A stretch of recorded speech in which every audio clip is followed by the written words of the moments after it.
voudrais d'abord remercier Madame Muriel Trèves et le professeur René Friedman, où je suis toujours très impressionné de voir une organisation aussi forte et aussi belle de cette réunion avec un public merveilleux. Vraiment, je le pense, je le vois chaque année, c'est formidable. Mesdames les présidentes, messieurs, mesdames, je vais commencer par une petite histoire que beaucoup connaissent, je pense. C'est l'histoire de la grenouille et... non, ah bah j'ai beaucoup de mémoire. Pas le cafard, le... Merde alors. Et le scorpion. Le scorpion. Pardon, mais c'est toi qui m'as impressionné. Vous connaissez cette histoire, c'est la grenouille qui veut passer... C'est le scorpion qui veut passer la rivière et puis il demande à la grenouille de l'emmener. Et la grenouille lui dit non, tu vas me piquer, je vais mourir. Mais non, il lui dit je vais pas le faire puisque si je te pique, je meurs aussi. Et puis le scorpion se met sur le dos de la grenouille et la grenouille passe la rivière, doucement, doucement. Et au milieu de la rivière, le scorpion pique la grenouille. Paf. Et la grenouille se retourne et dit « Mais scorpion, scorpion, qu'est-ce qu'on a fait? On va mourir. » Et le scorpion lui répond « Oui, mais c'est ma nature. » Si vous remplacez le scorpion par un enfant, et si la grenouille est une maman, vous tracez une ligne jaune dans une chambre, et la maman s'assoit sur une chaise et elle dit à l'enfant « Tu ne vas pas de l'autre côté de la ligne jaune. » Et tu t'assois. Au bout de 2 minutes, 3 minutes, l'enfant va courir de l'autre côté et il va narguer sa mère en la regardant. Il a dépassé la limite. La limite, l'homme est une machine à les dépasser. Il n'y peut rien, c'est sa nature. Certains diront que c'est l'œuvre de Dieu, d'autres de Darwin, de la sélection naturelle. Tiens, déjà une autre question de limite. La nouvelle avait fait l'effet d'une bombe. Ernest Jacquelin, un coiffeur de Saint-Germain, avait ressenti une impulsion dans la pulpe de son pouce comme l'avaient ressenti Adélie Chancel, Léopold Artigot, Clarence Vasseur, Zéphyr Andrester, Olivier Adam, Thibaut Collet et une centaine d'autres de ses concitoyens. Un signal de ralliement, l'éternité vaincue. Ernest avançait en âge, 89 ans, et plus les années passaient, plus il prenait soin de lui. La vieillesse l'emmerdait.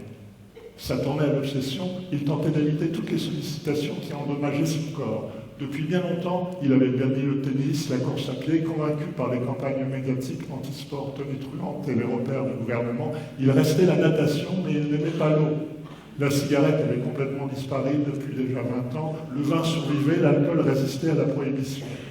Il ne mangeait plus de viande pour éviter d'encrasser ses artères et demandait la provenance des légumes avant de les acheter pour échapper à l'intoxication sournoise qu'il suspectait derrière chaque aliment.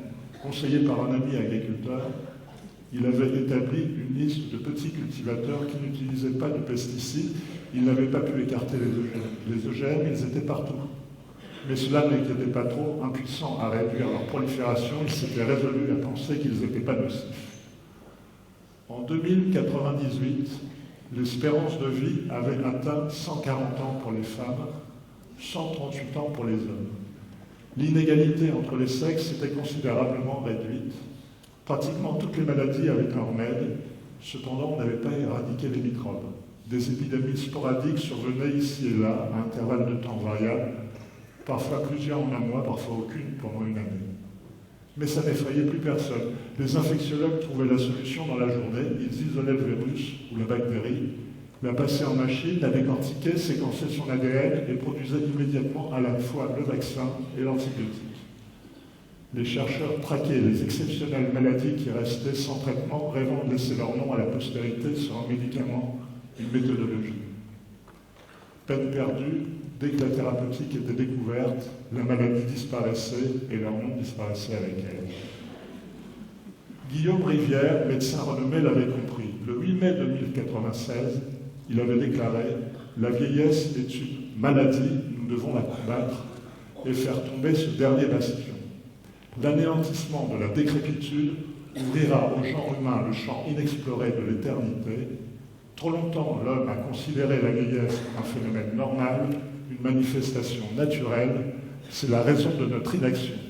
Pour triompher, il faut lutter. L'espérance de vie plafonne à 140 ans. Nous avons vécu presque toutes les maladies. Nous tuerons la vieillesse avant 2100. Et il avait levé le bras et lancé triomphalement « La vieillesse va mourir ». Il ne se trompait pas. Le 3 juin 2098, au même congrès, devant le même auditoire, il programmait « La vieillesse est morte » et il leva le bras de la même façon, mais en serrant le poing.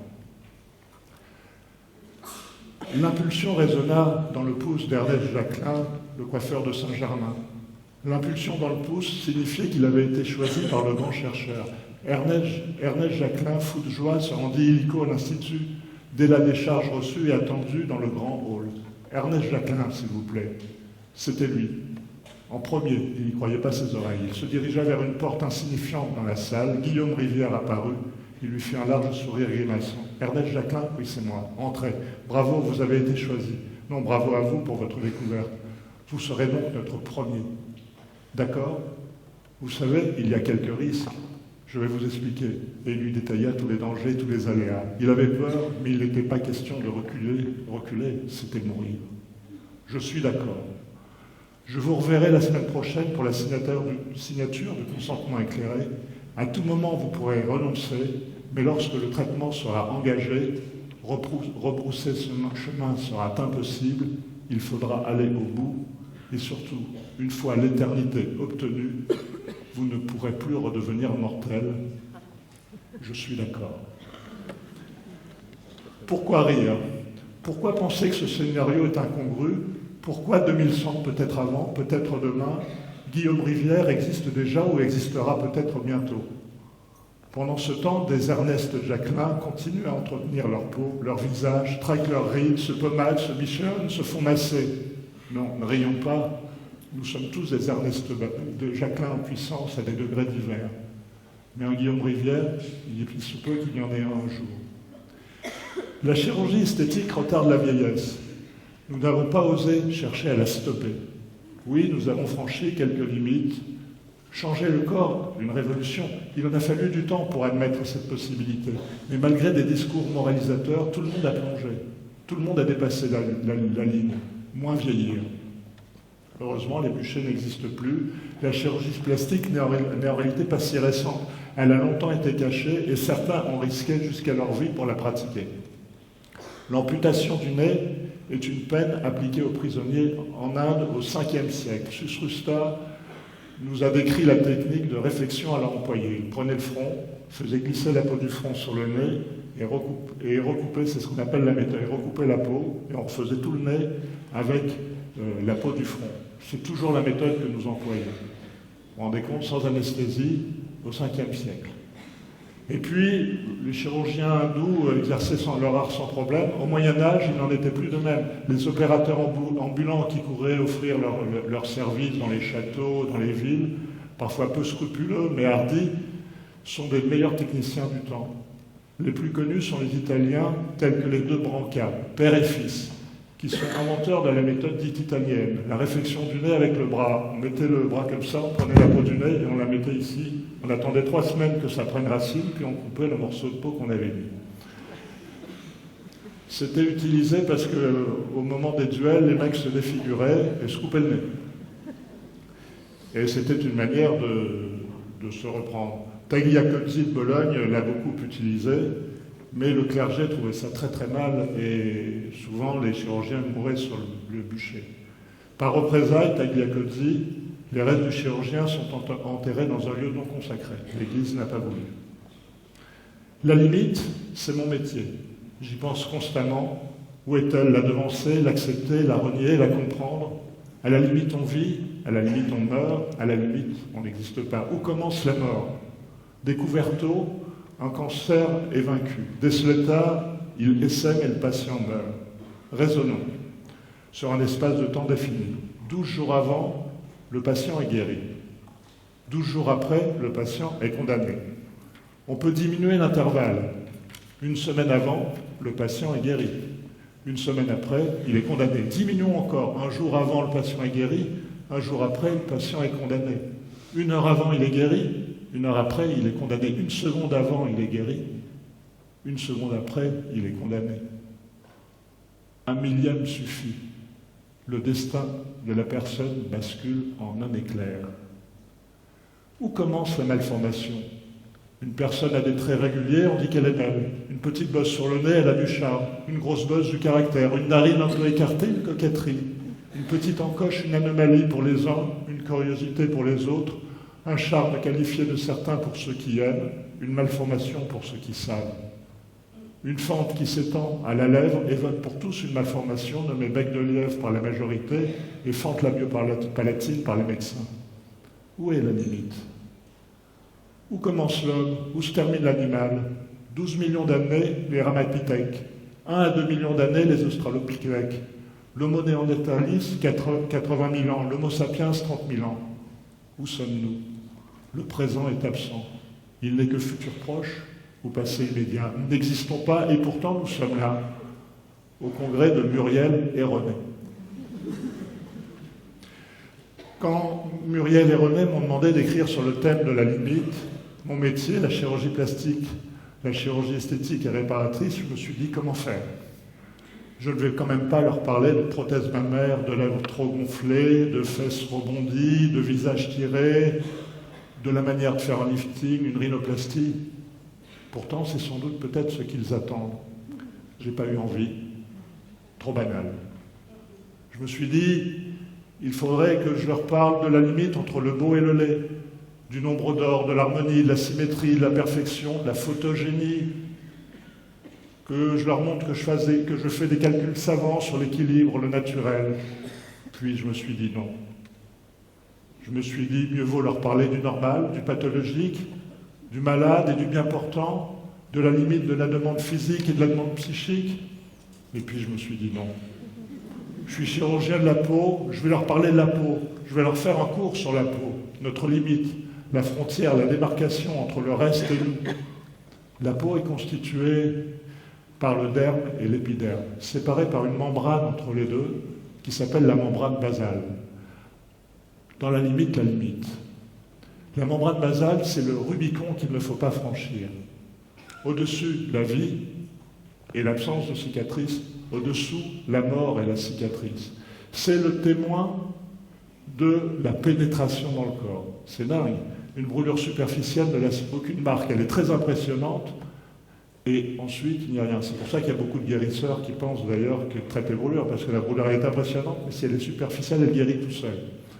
Mais si on a franchi la membrane basale, 1/10, vous connaissez la musique maintenant, 1/10 dessous, 1/4 de dixième dessous, eh bien elle laisse une marque. La peau retrace alors notre histoire. La membrane basale est une limite dans la peau qui est notre limite. Prenons un microscope, prenons la membrane basale. La membrane basale a 3 couches. Une superficielle, une profonde et une entre les deux. Dans cette limite, une autre limite. On ne sait plus où on va. Et puis non, je me suis dit, je ne vais pas leur parler de ça, je vais leur parler de la transgression.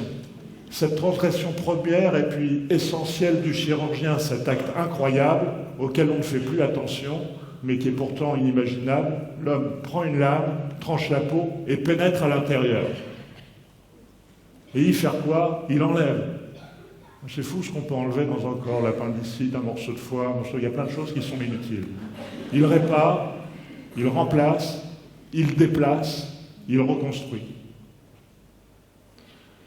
Et puis je me suis aperçu que la limite était partout en chirurgie plastique, reconstructrice et esthétique, et qu'on aurait pu appeler de mon métier la chirurgie de la limite.